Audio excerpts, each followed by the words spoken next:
வணக்கம் தோழர்களே. Group 2A அதற்கான சிலபஸை டீகோட் பண்ணி பார்க்க போகிறோம். இந்த டீகோடிங் ரொம்ப முக்கியம். பொதுவாக நான் சிலபஸ் அடிப்படையிலேயே படிக்க சொல்லுவேன். காரணம் என்ன அப்படின்னா, சிலபஸில் உங்களுக்கு தெரிய வரும், நம்ம ஸ்கூல் புக்குகளில் அல்லது ரெஃபரன்ஸ் நம்ம ஏதோ ஒரு அகாடமி மெட்டீரியலில் என்ன டாப்பிக்குகள்லாம் கோத்ரூ பண்ணியிருக்கோம், அடுத்து என்ன டாப்பிக்குகள் வெளியே இருந்து நம்ம படிக்கணும், நெட் சோர்சஸ் படிக்கணும், கவர்மெண்ட் வெப்சைட்ஸ் பார்க்கணும், அதில் வெளியே என்ன பார்க்கணும் அப்படின்றது உங்களுக்கு இது ஒரு புரிதலை கொடுக்கும். அடுத்ததாக என்னென்ன கான்டெக்ட்ஸ்லாம் நம்ம படிச்சிருக்கோம், என்னென்ன கான்டெக்ட்ஸில் மிஸ் பண்ணிட்டோம், இந்த டாப்பிக்குகள்லாம் நம்ம கவர் பண்ணணும். ஜென்ரலாக ஒரு டாபிக் இருக்குது அப்படின்னா அதில் உள்ள வேற என்ன ஆஸ்பெக்டில் பார்க்கணும் அப்படின்றது உங்களுக்கு இது ஒரு புரிதலை கொடுக்கும். அதுக்கு தான் இந்த சிலபஸை டீகோட் பண்ணி கொடுக்குறது. ஸோ அதை கொஞ்சம் யூஸ் பண்ணிக்கோங்க. என்னென்ன இருக்குது அப்படின்றத கொஞ்சம் பாருங்கள். ஸோ ஜென்ரல் ஸ்டடீஸில் பார்க்குறோம், நம்ம 100 மதிப்பெண்கள் 5 யூனிட்டுகளாக பிரிச்சிருக்காங்க.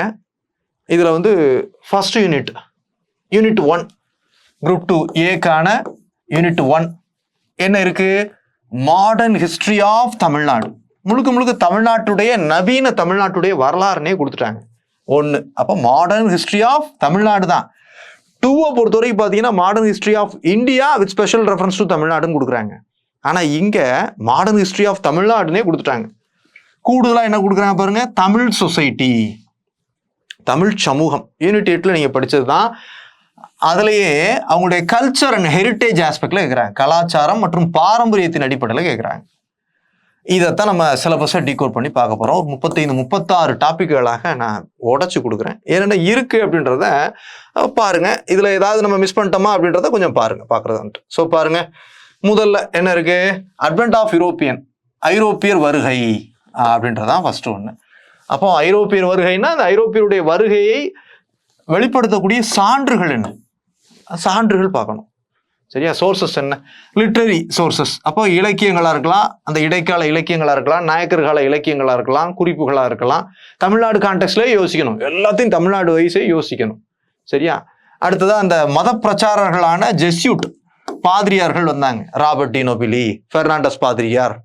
இவங்கெல்லாம் அவங்க எழுதின கடிதங்கள், அந்த கடிதத்தில் சொல்லப்பட்ட குறிப்புகள், இதெல்லாம் நம்ம போர்ச்சுகீசியர்கள், டச்சுக்காரர்கள், டேனியர்கள், ஜீகன் பால்க் எழுதியிருப்பாரு. இது அவங்களுடைய சொந்த நாட்டுக்கோ அவங்களுடைய கம்பெனிக்கோ எழுதின கடிதங்கள், அப்புறம் மத பிரச்சாரர்கள் எழுதிய கடிதங்கள், இதெல்லாம் நமக்கு பெரிய எவிடன்ஸாக இருக்கு. அப்புறம் ஆர்கிஸ், அந்த கம்பெனி அவங்களுடைய நிர்வாகிகளுக்கு இடையிலான கடித தொடர்புகள், இதெல்லாம் பார்த்தீங்கன்னா தமிழ்நாடு ஆர்ச்சிவ்ஸ், தமிழ்நாடு ஆவண காப்பகத்தில் எவிடன்ஸாக இருக்குது. இதன் அடிப்படையில் தான் நம்ம வரலாறை தெரிஞ்சுக்க முடியுது. டைரி பார்க்குறோம், ஆனந்தரங்கம் பிள்ளை அப்படின்னு சொல்லி பார்த்துருக்கோம் இல்லையா? அவருடைய நாட்குறிப்புகள் தான் அந்த பிரெஞ்சு மற்றும் ஆங்கிலேயர்கள் இடையிலான போர்களை பற்றியும் கர்நாடக போர்களை பற்றியும் அவருடைய சமகால நிகழ்வுகளை அந்த 18ஆம் நூற்றாண்டில் சேர்ந்ததெல்லாம் வெளிப்படுத்தக்கூடியதாக இருக்குது. அப்போ இதெல்லாம் தான் சோர்சஸ். அப்புறம் ஃபாரினர்ஸ் நோட்ஸ், தொடக்கத்தில் வந்திருப்பார் இல்லையா, பயஸ் உள்ளிட்டவர் அந்த நுனிஸ், பயஸ், அதை போர்ச்சுகீஸ் டிராவலர்ஸே கூட அவங்களுடைய வரலாறு எழுதி வச்சிருக்காங்க. தொடக்க கால அந்த வெளிநாட்டு பயணிகளும் எழுதியிருக்காங்க. அப்படின்ற வகையில் பார்க்கணும். அடுத்ததாக ஐரோப்பியர் வருகைக்கான காரணங்கள் மற்றும் பொதுவாக ஏன் கடல் வழியை கண்டுபிடிச்சு வந்தாங்க அப்படின்றதெல்லாம் நம்ம பார்க்குறோம் இல்லையா? Cause and discovery of sea route, எப்படி வந்தாங்க, முதல்ல யார் வந்தாங்க, பார்த்தலோமியோ டயஸ் எப்படி வந்தார், கடல் வழி கண்டுபிடித்தலுக்கான தேடல் என்ன இருந்துச்சு, மாலுமி ஹென்ரியுடைய இனிஷியேட்டிவ்ஸ் என்ன இருந்துச்சு, அதுக்கப்புறம் வாஸ்கோ ட காமா எப்படி வந்தார், கேப் ஆஃப் குட் ஹோப் எப்படி வந்து சேர்ந்தார் அப்படின்றதெல்லாம் நீங்கள் படிக்கத்தான் செய்யணும். தமிழ்நாடு அப்படின்னு சொல்கிறோம் அப்படின்னாலுமே சில இதில் கொஞ்சம் இந்தியன் கான்டெக்ட்ல போகிறது. ஆனால் அது கொஞ்சம் சவுத் தமிழ்நாடு. இப்போ தமிழ்நாடுன்றதுன்னு சொன்னாலும் அப்போ எஸ்டுவைல் மெட்ராஸ் ப்ரொவின்ஸ் நம்ம பார்த்தீங்கன்னா அப்போ கேரளா, கொஞ்சம் கர்நாடகா, ஆந்திர பகுதியில் நமக்கு சேர்ந்து தான் வரும். அந்த அடிப்படையில் தான் கொடுக்குறாங்க. மராத்தா வார்ஸ், ஆங்கிலோ மைசூர்ஸ்லாம் அப்படி கொடுக்குறதுக்கு காரணம் என்ன, நம்ம பழைய மதராஸ் மாகாணம் அப்படின்ற அடிப்படையில் கொஞ்சம் அப்படி ஃபோக்கஸ் பண்ணி கொடுக்குறாங்க. அப்போ இதெல்லாம் நீங்கள் படிக்கத்தான் செய்யணும். இது ஃபர்ஸ்ட் டாபிக். ரெண்டாவது பாருங்க, போர்ச்சுகீஸ். அதுலேயே பார்த்தீங்கன்னா யாரு? போர்த்துகீசியர்கள் யார் வர்றா பார்த்தோம், வாஸ்கோ ட காமா வருகை தரார், கேலிக்கட்டு, அந்த இதெல்லாம் பாருங்க. போர்ச்சுகீசியர்கள் தொடக்கத்தில் எப்படி இருந்தாங்க? ட்ரேடிங் டு ரூலிங், அப்போ வணிக நடவடிக்கையாக வந்தாங்க, பின்னால் ஆட்சியாளர்களாக மாறுறாங்க. முக்கிய காரணம் யாரு? அந்த அல்மெய்டா, பிரான்சிஸ்கோ டி அல்மெய்டா, அவருடைய கான்ட்ரிபியூஷன்ஸ் என்ன, அவருடைய நீல நீர் கொள்கை என்ன, இதெல்லாம் பார்த்தீங்கன்னா நீங்கள் ஸ்கூல் புக்லேயே படிச்சிருப்பீங்க. கொஞ்சம் அடிச்சு பார்க்கணும். பிரான்சிஸ்கோ டி அல்மெய்டா அப்படின்னு சொல்லி நெட்டில் அடிச்சிங்கன்னா வரிசையாக கூடுதலாக அவரை பற்றிய ஃபேக்ட்ஸ் கூட வந்துடும். விக்கிபீடியாலே கொடுத்துருக்காங்க அவருடைய நீல நீர் கொள்கை. சரியா? அடுத்து அல்புகர்க், அவருடைய கான்ட்ரிபியூஷன்ஸ். அப்புறம் நினோடா டி குன்ஹா பார்க்கணும். அப்புறம் குறிப்பாக போர்ச்சுகீசியர்கள் தமிழ்நாட்டினுடைய வணிக நடவடிக்கைகள் என்ன, எங்கெல்லாம் செட்டில்மெண்ட் ஏற்படுத்தினாங்க, செட்டில்மெண்ட்ஸ் எங்கெல்லாம், சாந்தோம் நம்ம பார்க்குறோம், சென்னை சாந்தோம், அப்புறம் போர்ட்டோனோவா இந்த மாதிரி இடங்கள்ல செட்டில்மெண்ட் ஏற்படுத்துறாங்க. அதுக்கப்புறம் பார்த்தீங்கன்னா ரிலீஜியஸ் கன்வர்ஷன் நடவடிக்கைகளை மேற்கொள்றாங்க. அந்த கிழக்கு கடற்கரையோரம் உள்ள பகுதிகளில் தமிழகத்திலே பார்த்தீங்கன்னா தூத்துக்குடியில் அந்த மீனவர் மக்களை பரதவர்குல மக்களை ஸோ மதமாற்றம் செய்கிறார்கள். ஸோ அப்போ அந்த செயல்பாடுகள்லாம் பார்க்கலாம். ஜெஸ்யூட் மிஷன் மத பிரச்சார அந்த ஜெஸ்யூட் மிஷன்ஸ்லாம் பார்க்கறது ராபர்ட் டி நோபிலி பார்க்குறோம் இல்லையா, அந்த கொடுக்குறாங்க. தொடக்க காலத்திலே வந்தவராக கிறிஸ்துடைய காலத்துக்கு பின்னாலே வந்தவராக தான் சென்ட் தாமஸ் இருக்கார். சென்னையிலே சென்ட் தாமஸ் மவுண்ட் இருக்கு. அந்த ஃபர்ஸ்ட் செஞ்சுரியிலே வந்தவராக சொல்லப்படுறாங்க. அப்புறம் பெர்னாண்டஸ் பாதிரியார் 1840 வந்தார். ராபர்ட் டி நொபிலி இவங்கெல்லாம் ஜெஸ்யூட் மிஷன்ஸ். அதுலேயே நிறைய மிஷன்ஸ் இருக்கு. சரியா, டேனிஷ் மிஷன் இருக்கு. அதுக்கப்புறம் பார்க்குறோம் German Lutheran mission, Danish mission. So அப்புறம் இயேசு சபை உள்ளிட்ட அமைப்புகள்லாம் இருக்கு இல்லையா, அந்த அமைப்புகள் வந்தவங்கெல்லாம் பார்க்கணும். அவங்க என்ன பண்ணியிருக்காங்க, கான்ட்ரிபியூஷன்ஸ் டு தமிழ். குறிப்பாக பார்த்தீங்கன்னா போர்ச்சுகீஸ் அவங்க பார்த்தீங்கன்னா நம்ம பார்க்குறோம் வீரமாமுனிவர் உள்ளிட்டவர்கள்லாம் பார்க்குறோம். அதுக்கு முந்தைய காலத்தில் ராபர்ட் டி நொபிலி இவங்கெல்லாம் தமிழுக்கு நிறைய கான்ட்ரிபியூட் பண்ணியிருக்காங்க. தமிழுக்கு அவங்களுடைய பங்களிப்பு என்ன, எஜுகேஷன் கல்விக்கு அவங்களுடைய பங்களிப்பு என்ன. அடுத்ததா relationship with Nayaka rulers and Vijayanagara empire. அந்த போர்ச்சுகீசியர்கள் அவங்க நாயக்க மன்னர்களுக்கு அவங்களுக்கு எப்படி ரிலேஷன்ஷிப். ராணிமங்கமெல்லாம் பார்த்தீங்கன்னா கிறிஸ்தவ சம பிரச்சாரர்களுக்கு அனுமதி கொடுத்தாங்க. அந்த பீரியட்ல உள்ளது இருக்கும். அந்த பீரியட்ல திண்ணை பள்ளிகள்லாம் ஏற்படுத்தியிருப்பாங்க. சரியா, ஸோ ஜீனானா எஜுகேஷன் சிஸ்டம்ல அந்த பீரியட்ல வந்ததெல்லாம் போர்ச்சுகீஸ். பார்த்தீங்கன்னா நம்ம போர்ச்சுகீஸ்னு பார்க்குறோம், ஆனால் ஒவ்வொரு இடங்களையும் போர்ச்சுகீஸ் ரெஃப்ளெக்ட் ஆவாங்க. நீங்கள் ஒரு ரெஃபரன்ஸ் புத்தகத்தை பார்த்தீங்கன்னா போர்ச்சுகீசியர்கள் வருகைன்னு மட்டும்தான் இருக்கும். ஆனால் நாயக்கர் காலத்தில் போர்ச்சுகீசியர்கள் எப்படி வந்தாங்கன்றதெல்லாம் அங்கே நாயக்கர் ரூலர்ல இருக்கும். சரியா, அப்படிதான் பார்க்கணும். நீங்க ஆங்கிலேயர்களை பாக்குறீங்கன்னா மராத்தா ரூலர் அவங்க ரிலேஷன்ஷிப் பாக்குறப்ப அங்கேயும் ஆங்கிலேயர்கள் வருவாங்க. இப்படி ஒவ்வொரு இடங்கள்ல எங்கெல்லாம் ரெஃப்ளெக்ட் ஆகிறாங்களோ தேடி தேடி படிக்கணும். சரியா, okay. So impact of Portuguese in India. So தமிழ்நாட்டில் போர்ச்சுகீஸ் ஆட்சியுடைய தாக்கம் என்ன அப்படின்ட்டு தமிழ்நாடு கான்டெக்ட்ல பார்க்கணும். ஆர்கிடெக்சர்ஸ், சர்ச் ஆர்கிடெக்சர்ல நிறைய இம்பாக்ட் வந்துச்சு. மியூசிக் இன்ஸ்ட்ருமெண்ட் வந்துச்சு. நிறைய கிராப், டொபாக்கோ புகையிலாம் நம்ம கொண்டு வந்தாங்க. சில்லி மிளகாயெல்லாம் கொண்டு வந்தாங்க. தொடக்கத்தில் நம்ம மிளகு தான் பயன்படுத்தணும். அப்போ அந்த கான்செப்டுவலாகவும் நிறைய பார்க்கணும். லைன் பை லைன் ரீட் பண்ணுங்க. அடுத்தது பாருங்க டச் செட்டில்மெண்ட். தேர்ட் டாபிக் என்னது, டச்சுக்காரர்கள். அப்போ அவங்களுடைய company Dutch United East India company, அவங்களுடைய செட்டில்மெண்ட்ஸ் என்ன நம்ம பார்க்குறோம். தரங்கம்பாடி என்று சொல்லக்கூடிய ஸோ ஊர், அது டேனியர்கள். இது என்னது, புலிக்காடு, பழவேற்காடு என்று சொல்லக்கூடிய புலிக்காடு. அங்கே எப்படி செட்டில் ஆகிறாங்க, அங்கே என்ன கோட்டை கட்டினாங்க, இதனால நாகப்பட்டினம் என்ன. ஆங்கிலேயர்களுக்கும் டச்சுக்காரர்களுக்குமான ஆதிக்க போட்டி எங்கே இருந்துச்சு. நம்ம தமிழ்நாட்டிலே பார்த்தீங்கன்னா ஸோ ஆங்கிலேயர்களுக்கு ஃபேவராக இருந்து டச்சு எதிர்த்த போர்கள்லாம் கன்னியாகுமரி பகுதியில் நடந்திருக்கு. அப்புறம் டச்சுக்காரர்களுக்கு ஆதரவாக ஆங்கிலேயருக்கு எதிராகவும் நம்ம ஆட்களே இப்படி சண்டை போட்டிருக்காங்க. நிறைய போர்கள், சின்ன சின்ன போர்கள் இப்படிலாம் நடந்திருக்கு. நெட் சோர்ஸஸ் பார்த்தீங்கன்னா நிறைய தெரிய வருது. ஏற்கனவே இருக்கக்கூடியது அம்பாயனா மசாக்கர், அம்பாயனா படுகொலையை நம்ம பார்க்குறோம். ஸோ அப்புறம் டச்சுக்காரர்களும் அந்த ஸ்லேவ் ட்ரேட், டச்சுக்காரர்கள் தமிழ்நாட்டில் அடிமை வாணிபத்தை மேற்கொண்டாங்க. அதனால அவங்களுடைய பேர் கெட்டு போச்சு நம்ம பார்க்குறோம். ரீசன்ஸ் ஃபார் தேர் எக்ஸிட், அதுவே கூட ஒரு வகையில் அவங்க வெளியேற காரணமாக இருந்தது அப்படிலாம் சொல்லி நம்ம பார்க்குறோம். அப்போ டச்சுக்காரர்களை நம்ம பார்க்கணும். அடுத்தா பாருங்க டச்சுக்காரர்கள். அடுத்தா பாருங்க யாரு, இங்கிலீஷ், ஆங்கிலேயர்கள் தான். இந்த இங்கிலீஷ் அவங்க என்ன பண்றாங்க, ஆங்கிலேயர்களை பொறுத்த வரைக்கும் நம்ம பார்க்குறோம். ஆங்கிலேயர்கள் சார்ட்டர் ஆஃப் குயின் தொடக்கத்தில் ராணி எலிசபெத் அந்த பட்டயத்தை கொடுக்குறாங்க. தமிழ்நாட்டில் எங்கெல்லாம் காலடி வச்சு வர்றாங்க, குறிப்பாக சென்னை தான். அதில் பிரான்சிஸ் டேவுடைய ரோல் என்ன, புனித செயின்ட் ஜார்ஜ் கோட்டை யார்ட்டிருந்து வாங்கி கட்டுறாங்க, என்ன கட்டுறாங்க, சென்னை எப்படி இருந்துச்சு, அப்புறம் சென்னை எப்படி பெருநகரமாக மாறுது. சரியா, சென்னையில் புனித ஜார்ஜ் கோட்டைன்னா கடலூரில் புனித டேவிட் கோட்டையை கட்டுறாங்க. அப்புறம் அதை தவிர ஜென்ரலாக அவங்களுடைய மேஜர் செட்டில்மெண்ட் எங்கே, கொல்கத்தாவை சுற்றி பெங்கால், அப்படி பார்க்கணும். அதுக்கப்புறம் என்ன பண்ணுறாங்க, ஃபரூக் ஷியார் அவங்களுக்கு ஃபர்மன் சொல்லக்கூடிய அனுமதி கடிதத்தை கொடுக்குறாரு. இப்படி அவங்க இந்தியாவில் அங்கங்கே செட்டில் ஆக ஆரம்பிச்சாங்க. தமிழ்நாட்டில் எங்கெல்லாம் செட்டில் ஆனாங்க அப்படின்னு பார்க்குறப்ப சென்னை ஆற்காடு நவாபோட ரிலேஷன்ஷிப் வச்சு செட்டில் ஆகிறாங்க. அப்படி அந்த புனித ஜார்ஜ் கோட்டையை கட்டி செட்டில் ஆகிறாங்க. இந்த கான்டெக்ட்ல தொடக்கத்தில் அவங்களோட பார்க்கறது. அடுத்ததா டேனிஷ். ஸோ யாரு, டேனிஷ் என்று சொல்லக்கூடிய டென்மார்க் நாட்டை சேர்ந்தவங்க. அந்த மன்னரான கிறிஸ்டியன் 4 அப்படின்றவர் தான் அந்த அனுமதி பட்டயத்தை கொடுக்குறாரு. ஸோ டேனியர்களுடைய எக்ஸ்பெடிஷன்ஸ் எப்படிலாம் இருந்துச்சு, ஸ்ரீலங்கா வர்றாங்க, இப்படி வர்றாங்க, வேற எந்தெந்த நாடுகள்லாம் போய் செட்டில் ஆகிறாங்க. குறிப்பாக தமிழ்நாட்டில் டிராங்குமார் என்று சொல்லக்கூடிய சீராடு மலைகளை கொண்ட தரங்கம்பாடில் எப்படி செட்டில் ஆகிறாங்க. அங்கே ஆக்சுவலாக இவங்க ஸோ திறமையானவங்க தான், ஆனால் என்ன பண்ணுறாங்க, மதத்தை பிரச்சாரம் பண்ணும் பொருட்டு தான் வர்றாங்க. லூத்தரன் மிஷன் மூலமாக மத அந்த பரப்பு செயல்பாடுகளில் ஈடுபடுறாங்க. அதில் யார், சீகன் பால்கு தரங்கம்பாடியில் பெரிய அளவில் இருக்கிறாரு. பைபிளை பிரிண்ட் பண்ணுறாரு, தமிழுக்கு கான்ட்ரிபியூட் பண்ணுறாரு, நிறைய ரிஃபார்ம்ஸ் பண்ணுறாரு அப்படின்றதெல்லாம் நம்ம பார்க்குறோம். Contributions to Tamil society, education, religious conversion, மதமாற்ற செயல்பாடுகளையும் ஈடுபடுறாங்க. அந்த இதெல்லாம் அங்கே பார்க்க வேண்டியது. ஏன் டேனிஷ் ஃபெயில் ஆகிறாங்கன்னா தமிழ்நாட்டில் செட்டில் ஆக முடியல அப்படின்னு கேட்டிங்கன்னா அவங்க ஸோ ரிலீஜியஸ் கன்வர்ஷன் தான் அவங்களுக்கு பெரிய இஷ்யூவாக இருந்துச்சு அப்படின்னு சொல்லி நம்ம பார்க்குறோம். அடுத்ததாக கடைசியாக இந்த ஃப்ரெஞ்ச் அட்வென்ட் ஆஃப் யூரோப்பியனில் இவ்வளோ பார்க்குறோம். யார்? ஸோ பிரெஞ்சுக்காரர்கள் லூயிஸ் 14 அவர் தான் அனுமதி கொடுக்குறாரு. கேல்பர்ட் அவருடைய அமைச்சர். இந்த கம்பெனி ஃபார்ம் பண்ணுறாங்க. ஸோ மடகாஸ்கர் ரூட்டில் வர்றாங்க. மடகாஸ்கர்லேருந்து பாண்டிச்சேரி வர்றாங்க. பாருங்க, தொடக்கத்தில் அவங்களுக்கும் டச்சுக்கும் பிரச்சனை ஆகுது. யாருக்கும் பிரெஞ்சுக்காரர்களுக்கும் டச்சுக்காரர்களுக்கும் சில போர்கள் நடக்குது.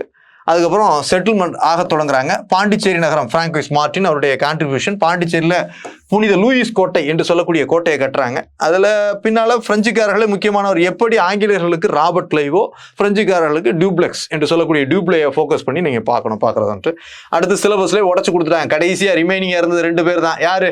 Anglo French. ஸோ ஆங்கிலேயர்களுக்கும் பிரெஞ்சுகளுக்குமான அந்த ரைவல்ரி, போட்டித்தன்மை. ஆர்காட் நவாப்ல அந்த வாரிசுரிமை சண்டையை பயன்படுத்துகிறாங்க. ஹைதராபாத் அந்த வாரிசுரிமை சண்டையை பயன்படுத்தி அவங்களுக்குள்ள பிரச்சனை வருது.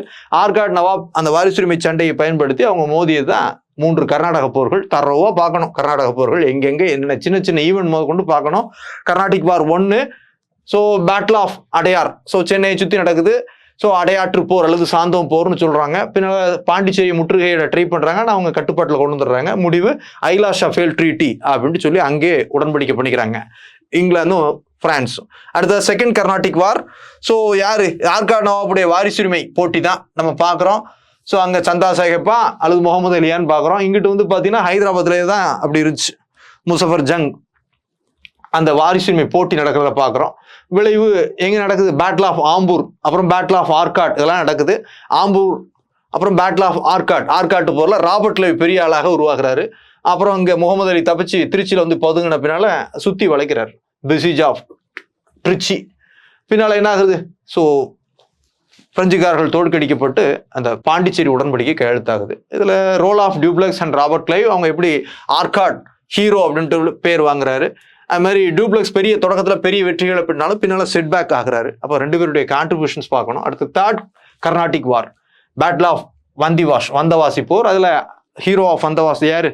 வந்தவாசி வீரன் ஏர்கூட். அதுக்கப்புறம் பாரிஸ் உடன்படிக்கை, அந்த 7 ஆண்டு போரின் முடிவில் பாரிஸ் உடன்படிக்கை எழுத்தாகுது.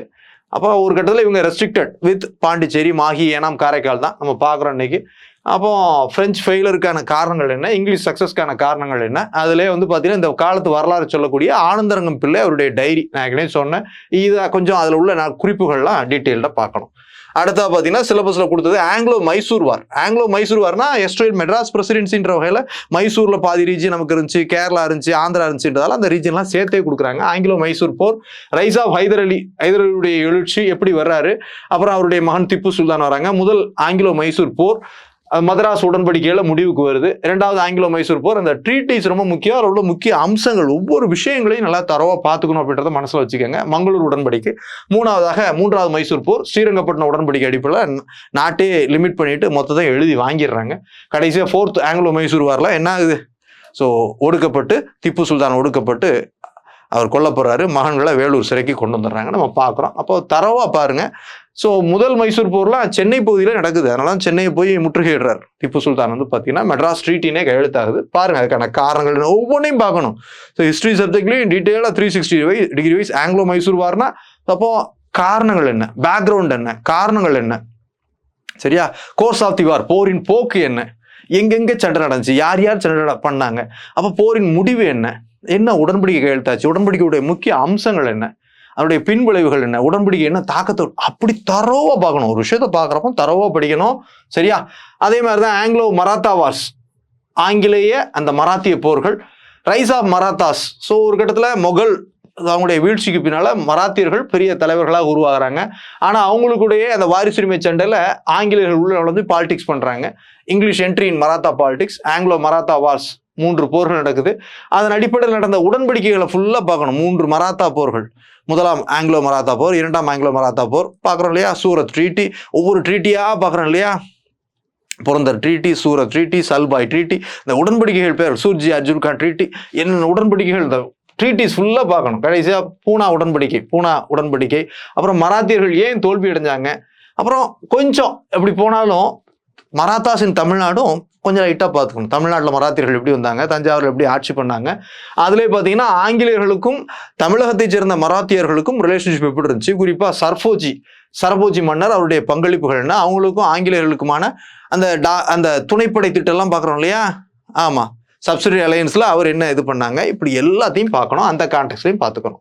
அடுத்ததா வந்தாச்சு பாளையக்காரர் கிளர்ச்சி அப்படின்னு சொல்லி சிம்பிளாக கொடுத்துட்டாங்க. அப்படின்னாலும் பாலிகார் ரிவால்ட், பாளையக்காரர் கிளர்ச்சி, நம்ம பாளையக்காரர் முறைனா என்ன, பாளையக்கார சிஸ்டம் என்ன, அப்புறம் பாளையங்கள் எப்படி உருவாச்சு, அதனுடைய நிர்வாக அமைப்பு முறை என்ன, பாளையக்காரர்களுக்கு எவ்வளோ ரைட்ஸு, நாயக்கர்களுக்கு என்ன ரைட்ஸு பார்க்கணும். முக்கிய பாளையங்கள், ஸோ புலித்தேவர் தரோவா பார்த்துக்கணும், களக்காட்டு போர் என்னென்ன சண்டை பண்ணார், மாபோஸ்கானோட என்ன பண்ணார், யாரோட இது பண்ணார் தரோவா பார்க்கணும். அப்புறம் கட்டபொம்மன், ஸோ வேலுநாச்சியார் அம்மையார், மருது சகோதரர்கள், தீரன் சின்னமலை, திவான் வேலுத்தம்பி, இவங்க முதற்கொண்டு பார்க்கணும். சரியா?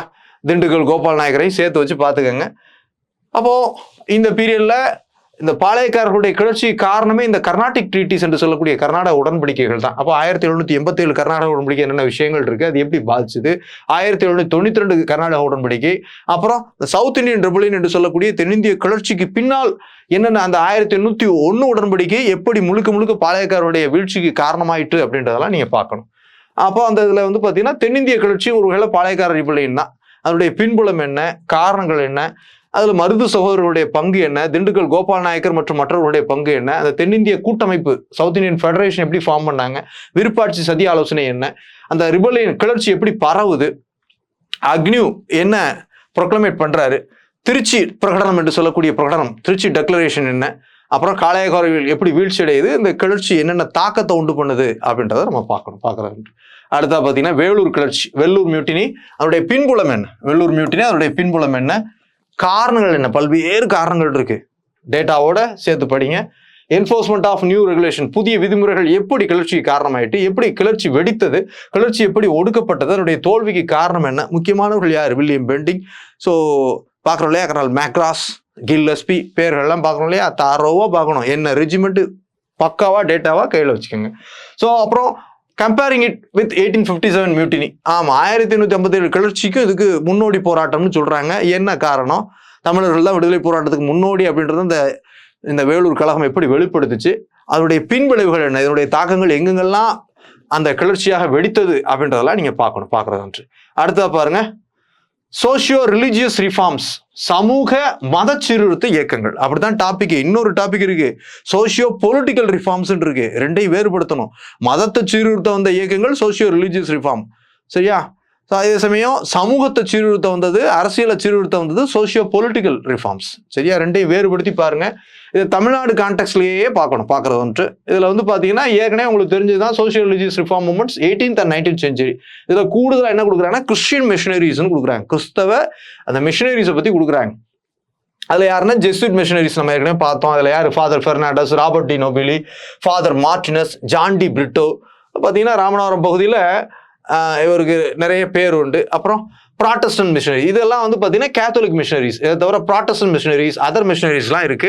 அவங்க எப்படி கன்வெர்ட் பண்ணாங்க, இந்த செயல்பாடுகள்லாம் நீங்க பார்க்கணும். அப்புறம் அவங்களுடைய எஜுகேஷனுக்கு அவங்களுடைய கான்ட்ரிபியூஷன், வெஸ்டர்ன் கல்ச்சர், மேற்கத்திய கலாச்சார தாக்கத்துக்கு அவங்க எப்படி கான்ட்ரிபியூட் பண்ணாங்க, ஸோ அப்படின்றத பார்க்கணும். இதை தவிர ஜென்ரலா ஸோ ரிலீஜியஸ் ரிஃபார்ம்ஸ் அப்படின்ற வகையில social and ideological basis for the reforms என்ன, சரியா? அந்த இது ரிஃபார்ம்ஸ் என்னென்ன டைரக்ஷன்லாம் போச்சு, மத சீர்திருத்தங்கள்லாம் மதத்தையே ரிவைவ் பண்றதுக்கான மூவ்மெண்ட்ஸ் இருந்துச்சு, அதை ரிஃபார்ம் பண்றதுக்கான revival movement, reform movement, utopian movement, இப்படின்ட்டு பல வகைகள் உண்டு.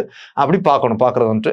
ஸோ தமிழ்நாட்டை பேஸ் பண்ணி பிரம்ம சமாஜ்லாம் கொல்கத்தா பேஸ்னாலும் தமிழ்நாட்டில் சென்னையில் இயங்குச்சு. அப்போ யார் நடத்தினா, என்ன பண்ணாங்க, தமிழ்நாட்டில் அவங்களுடைய பங்களிப்பு என்ன, அப்புறம் ராஜாராமனை பற்றி ஜென்ரலாக பார்த்துக்கணும். அப்புறம் விவேகானந்தர் அண்ட் ராமகிருஷ்ணா மிஷன் அவங்களுடைய கான்ட்ரிபியூஷன்ஸ் என்ன, ஆரிய சமாஜ் அண்ட் தயானந்த சரஸ்வதி சென்னையில் என்ன இயங்குச்சு, சேவாசதன் சென்னையை பேஸ் பண்ணி இயங்கின அமைப்புகளான சேவாசதன், தர்மசபா, அப்புறம் ராதாசாமி மூமெண்ட், அப்புறம் எஸ்டுவைல் மெட்ராஸ் ஸ்டேட்ன்றதால ஸ்ரீ நாராயண தர்ம பரிபாலன யோகம் என்று சொல்லக்கூடிய அந்த அருவிபுரம் இயக்கம், யாரு, நாராயண குரு அவர்கள். அது மாதிரி அந்த வண்டி மாடு கட்டி கொண்டு ஒடுக்கப்பட்டோர் அப்படின்னு அழைச்சாலும் நான் அதை மீறி ஸோ உயர் வகுப்பாருடைய வீதிகளில் போவேன்னு தைரியமாக வளம் வந்த ஐயன் காளி அவர்களுடைய இதெல்லாம் பார்த்தீங்கன்னா பார்க்கணும். இதை தவிர இதெல்லாம் சோசியல் ரிஃபார்ம் மூவ்மெண்ட்ல இந்த வேரியஸ் டெம்பிள் என்ட்ரி மூவ்மெண்ட்டாக பார்க்கறது. வைகோம் சத்தியாகிரகம் 100 வருஷம் ஆச்சு. அப்புறம் மதுரை மீனாட்சி அம்மன் கோவில் ஆலய நுழைவு போராட்டம், தென்னிந்தியாவில் நிறைய ஆலய நுழைவு இயக்கங்கள்லாம் நடந்துச்சு. அதுக்கப்புறம் ரிஃபார்ம் மூவ்மெண்ட்ன்ற வகையில நம்ம பார்க்கணும் யாரு, ஸோ சோசியோ ரிலீஜியஸ் ரிஃபார்ம்ன்ற வகையில ஐயா வைகுண்டர் அவர்கள், ஐயாவளியை தோற்றுவித்தவர், வள்ளலார் ராமலிங்க அடிகள் அவர்கள் அவங்களுடைய கான்ட்ரிபியூஷனை பார்த்தா இந்த போர்ஷன் நீங்க கவர் பண்ணிடலாம். அதுக்கப்புறம் பிரிட்டிஷாருடைய ஈஸ்ட் இந்தியா கம்பெனியுடைய ரூல் அப்போ என்னென்ன ரிஃபார்ம் பண்ணாங்க அப்படின்றப்போ இந்த ரிஃபார்மே நீங்க சீர்திருத்தங்கள் அப்படின்ற வகையில பல வகையில பார்க்கணும். கல்வி சீர்திருத்தங்கள், அப்புறம் நீதித்துறை சீர்திருத்தங்கள், அதுக்கப்புறம் அப்போ உள்ளாட்சி லோக்கல் செல்ஃப் கவர்மெண்ட்ஸ் அதுல உள்ள சீர்திருத்தங்கள், அதுக்கப்புறம் என்ன பார்க்கணும் போலீஸ் ரிஃபார்ம்ஸ், காவல்துறையில சீர்திருத்தங்கள், அப்புறம் சமூக சீர்திருத்த நடவடிக்கைகள் சோசியல் ரிஃபார்ம்ஸ் எல்லாத்தையும் பார்க்கணும். இந்த டாபிக் பார்த்தீங்கன்னா பெரிய டாப்பிக்காக தான் இருக்கு டீகோட் பண்றப்போ. ஸோ பாருங்க என்னெல்லாம் வருது பாருங்க. Reforms under British East India companies rule. So கல்வி சீர்திருத்தங்கள் என்னது மன்றோ ரிப்போர்ட், கல்விக்கான மன்றோ அறிக்கை சென்னைக்கு மட்டுமே அடிப்படையாக கொண்டது. ஸோ அப்புறம் ஸ்வாட்ஸ் பாதிரியார் என்று சொல்லக்கூடியவர். So swords and his efforts, கல்விக்காக சென்னை மாகாணத்தில் ஸ்வாட்ஸ் பாதிரியார் பெரிய முயற்சி எடுத்திருக்காரு தஞ்சாவூர் திருச்சி மாவட்டங்களில். அப்புறம் அந்த பட்டய சட்டம் சார்ட்டர் ஆக்ட் 1813, அப்புறம் சென்னை மாகாணத்தில் ஸ்கூல் புக் சொசைட்டி அந்த பொது புத்தக சமூகம், அப்புறம் லார்ட் எல்பின்ஸ்டன் அவருடைய ஹையர் எஜுகேஷனுக்கான முயற்சி, தாம்சன் திட்டம் எஃபர்ட்ஸ் ஆஃப் தாம்சன், அப்புறம் உட்ஸ் டெஸ்பேட்ச். பொதுவாக மெக்காலே ஜெனரல் நாடு முழுக்கன்னா தமிழ்நாட்டுக்கே உள்ளானது இருக்கத்தான் செய்யுது. அப்போ மெட்ராஸ் யூனிவர்சிட்டி ஃபார்ம் பண்ணாங்க. அப்புறம் ஹண்டர் கமிஷன், கர்சனுடைய எஃபர்ட் என்ன, இந்திய பல்கலைக்கழக சட்டம், சாட்லர் கமிஷன், அப்புறம் Madras education act 1921, Hartog commission, Annamalai university எப்போ ஃபார்ம் பண்றாங்க, அப்புறம் education under provincial dyarchy, Sargent திட்டம் என்ன, அப்படிலாம் பார்க்கறது. அப்புறம் நீதித்துறை சீர்திருத்தங்கள் இருக்குதான் செய்யுது. ஒழுங்குமுறை சட்டத்தில் இருக்கு, சுப்ரீம் கோர்ட் ஃபார்ம் பண்றாங்க. அப்புறம் recorders court of Madras, court of வார்ட்ஸ்லாம் ஃபார்ம் பண்றாங்க. மாவட்டங்களில் நீதித்துறை அமைப்பு எப்படி இருந்துச்சு, ஜில்லா கோர்ட் எப்படி இருந்துச்சு, கோர்ட்ஸ் ஆஃப் சர்க்கியூட் எப்படி இருந்துச்சு, நீதித்துறையில் உள்ள குறைகள் என்ன, நீதித்துறை ரிஃபார்ம்ஸ் என்ன, மெட்ராஸ் ஹைகோர்ட் 1861 எப்போ ஃபார்ம் பண்ணாங்க என்னன்றதை பார்க்கணும். அப்புறம் உள்ளாட்சித்துறை சீர்திருத்தங்கள் பாருங்க, லோக்கல் பாடிஸ்ல என்னென்ன ரிஃபார்ம்லாம் பண்ணாங்க. Corporation, so Chennai corporation 1683 form பண்றாங்க. முனிசிபல் லெஜிஸ்லேஷன் எப்படி இருந்துச்சு, லோக்கல் பாடிஸ் எப்படி வளர்ச்சி அடையுது, லார்ட் மேயோடைய தீர்மானம் என்ன சொல்லுது, ரிப்பனுடைய தீர்மானம் 1882 ஸ்தல சுயாட்சி தீர்மானம் லோக்கல் பாடி ரெசல்யூஷன், அப்புறம் லோக்கல் கவர்னன்ஸ் ஆக்ட் என்ன, மெட்ராஸ் முனிசிபல் ஆக்ட் 1884, பேசிக் ஃபேக்ட்ஸ் மட்டும் பார்த்துக்கங்க அதை பத்தி. அப்புறம் மாவட்ட அந்த வாரிய சட்டம் 1884, Royal commission 1907, Madras village panchayat act, so Chennai கிராம பஞ்சாயத்து சட்டம் 1920, அப்புறம் தமிழ்நாட்டில் பஞ்சாயத்து ராஜுடைய வளர்ச்சி, இவ்வளோத்தையும் நீங்க பார்க்கறதுன்ட்டு. அப்புறம் காவல்துறையுடைய ரிஃபார்ம்ஸ் ஈஸ்ட் இந்தியா கம்பெனியில் என்ன பண்ணாங்கன்னா, தொடக்கத்தில் ஃபௌஜ்தார் கொத்வால் அப்படின்ட்டு இருந்தாங்க. கொத்தவால் சாவடிலாம் சென்னையில் இருக்கு, அவங்க தான் காவல்துறை பணிகளை மேற்கொண்டாங்க. கார்ன்வாலிஸ் வந்து போலீஸ் ரிஃபார்ம்ஸ் பண்றாரு. தானாக்கள் என்று சொல்லக்கூடிய மாவட்டம், தரோகா என்று சொல்லக்கூடிய அதிகாரிகள் இருந்தாங்க. 1808 மேயோ அந்த எஸ்பி போஸ்ட்டை உருவாக்குறாரு. வில்லியம் பெண்டிங் ரிஃபார்ம் பண்றாரு. போலீஸ் கமிஷன் 1860 ஃபார்ம் பண்றாங்க. இந்திய போலீஸ் சட்டம் 1861. அப்புறம் நீங்க பார்த்துருப்பீங்க கர்சான் பிரபு பீரியட்ல ஆண்ட்ரூ ஃப்ரேசர் கமிஷன் ஃபார்ம் பண்ணாங்க. அதுக்கப்புறம் இதுதான் முக்கியம், இருக்கிறதுல முக்கியம் சோசியல் ரிஃபார்ம், சமூக சீர்திருத்த நடவடிக்கைகள் நிறைய ஈடுபட்டாங்க. குறிப்பா சதி ஒழிப்பு சட்டம் விதி என்ன, யார் கொண்டு வந்தா தரவாகணும், அதுல ராஜாராம் மோகனுடைய பங்களிப்பு என்ன, வில்லியம் பெண்டிங் என்ன பண்ணாரு, அபாலிஷன் ஆஃப் சதி, அப்புறம் பாத்தீங்கன்னா ஃபீமேல் இன்ஃபான்டிசைட். அப்போ வடமேற்கு மாகாணங்கள்லாம் என்ன பண்ணாங்க, குழந்தை பெண் சிசு கொலை தடுப்பு சட்டங்களை கொண்டு வந்தாங்க. தேவதாசி முறை ஒழிப்பு சட்டம் நம்ம எல்லாம் பாக்குறோம் இல்லையா, அதற்கான முயற்சிகள் என்ன, சைல்ட் மேரேஜ், ஸோ மசபா பால விவாகா, அப்போ அதற்கான முயற்சிகள் என்ன, விடோ ரீமேரேஜ், ஸோ பார்க்குறோம் இல்லையா. 1856 ஈஸ்வர் சந்திர வித்யாசாகருடைய கான்ட்ரிபியூஷன்ஸ். அப்புறம் பஞ்சமிலேண்ட், ஸோ ட்ரமன்கீர் செங்கல்பட்டு மாவட்ட ஆட்சியர் அந்த டிப்ரெஸ்டு கிளாஸுக்கான நிறைய முயற்சிகள் எடுத்தாங்க. இந்த மாதிரி கான்டெக்ட்ல தமிழ்நாடு வகையிலையும் யோசிச்சு பார்க்கணும். இதுதான் reform activities of east India company. அடுத்தா பாருங்க, ஸோ ஃப்ரீடம் ஸ்ட்ரகிள் இன் தமிழ்நாடு. தமிழ்நாட்டில் விடுதலை போராட்ட வரலாறு, நேஷனல் மூவ்மெண்ட் எப்படி ஃபார்ம் ஆகுதுன்னா, தொடக்க கால காங்கிரஸ் அசோசியேஷன்ஸ், காங்கிரஸுக்கு முந்தைய அமைப்புகள் யாரு, மெட்ராஸ் நேட்டிவ் அசோசியேஷன், சென்னை சுதேசி சங்கம் அப்படி சொல்லி பார்க்குறோம். டார்ச்சர் கமிஷனு, நிறைய முயற்சிகளை மேற்கொண்டாங்க இல்லையா அவங்க. அப்புறம் அவங்களுடைய சாதனைகள். அப்புறம் மதராஸ் மகாஜன சபா, அவங்க காங்கிரஸ் ஃபார்ம் ஆகிறதுக்கு எப்படி காரணமானாங்க, காங்கிரஸோடு எப்படி இணைஞ்சு இயங்கினாங்க, அவங்களுடைய கான்ஃபரன்ஸ் என்ன, முக்கியமான ஃபேக்ட்ஸ் பாருங்க. அப்புறம் இந்தியன் நேஷனல் மூவ்மெண்ட்னா காங்கிரஸ் தான் டினோட் பண்ணுது. இந்தியன் நேஷனல் காங்கிரஸ் எப்படி ஃபார்ம் பண்றாங்க, அதுக்கான தியரிஸ் என்ன லைட்டா பார்க்கணும். ஒருவேளை காங்கிரஸ் ஃபார்மேஷனுக்கு சென்னை தான் foundation, that is theosophical society. So பிரம்மஞான சபை முக்கிய காரணமாக இருந்திருப்பாங்க. அந்த பாதுகாப்பு வாழ்வு கொள்கை, காங்கிரஸுடைய நோக்கங்கள், 3 முக்கிய மாநாடுகள், அதுல வந்து 3வது மாநாட்டை தரவா பார்க்கணும். சென்னை 1000 லைட்ல நடந்த மாநாட்டை பார்க்கணும். அப்புறம் தியாசபிகல் சொசைட்டி காங்கிரஸ்க்கு எப்படி கான்ட்ரிபியூட் பண்ணாங்கன்றதை பார்க்கணும். ஸோ சென்னையில மட்டும் எப்பப்போ மாநாடுகள் நடந்துச்சு, அது மாதிரி தமிழ்நாட்டை சேர்ந்தவங்க என்னென்ன அந்த மாநாடுகளில் தலைவர்களாக இருந்தாங்க அப்படின்றத தரவா பார்த்துக்கணும்.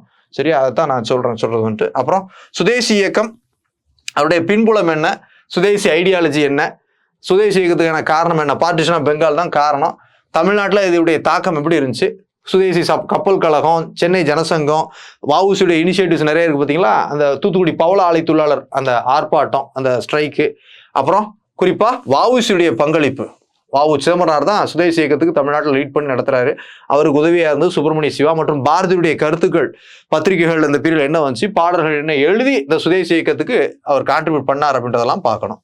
அப்புறம் மிதவாதிகள் மற்றும் தீவிரவாதிகள் அல்லது அதி தீவிரவாதிகளை எக்ஸ்ட்ரீமிசத்துல சேர்த்துக்கலாம்.